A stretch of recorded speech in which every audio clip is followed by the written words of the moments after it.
द्वितीय जनपद बस्ती से राम हरीश निषाद जी, पूर्व प्रधान सेवरा चिगन,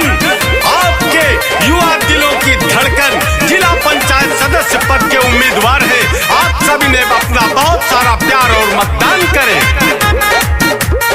राम हरीश निषाद दिलाई का निकरे चरपहिया,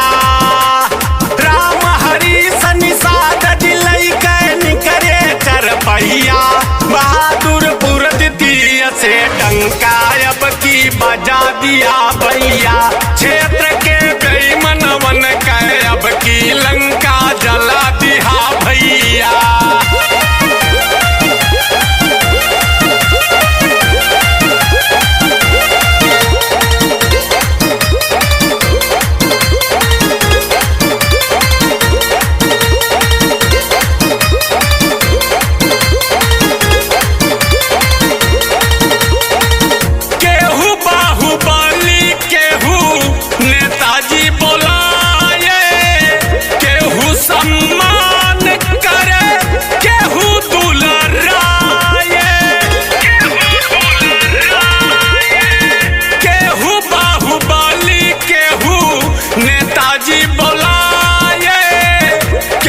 सम्मान करे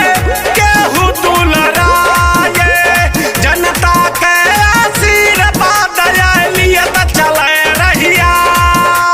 जनता के आशीर्वाद लियत चले रहिया, बहादुरपुर द्वितीय से अब की अनका जिता दिया भैया, क्षेत्र के बेईमानवन के अब की लंका जला दिया भैया।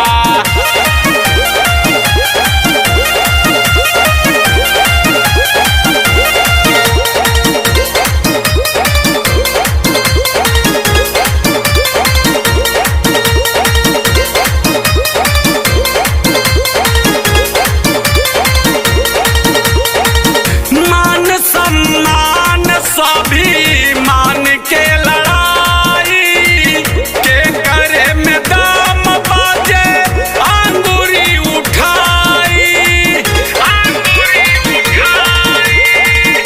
मान सम्मान सभी मान के लड़ाई के करे में दाम बाजे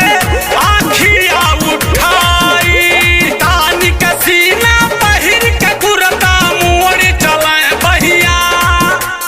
तानी के सीना पहिर के गुरता मोड़ चले बहिया,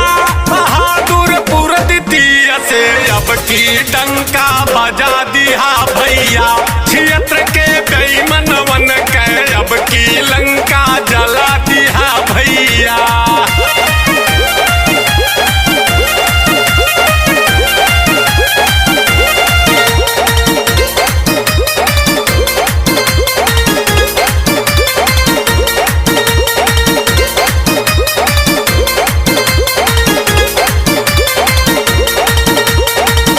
नेता नहीं बूझा नाता भैया अभिनेता,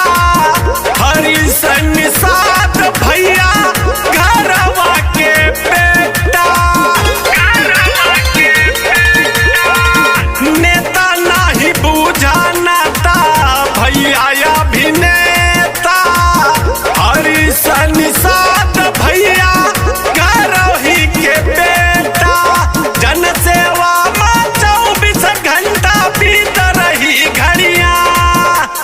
जनसेवा में 24 घंटा बीत रही घड़िया, बहादुरपुर द्वितीय से अब की डंका बजा दिया भैया, क्षेत्र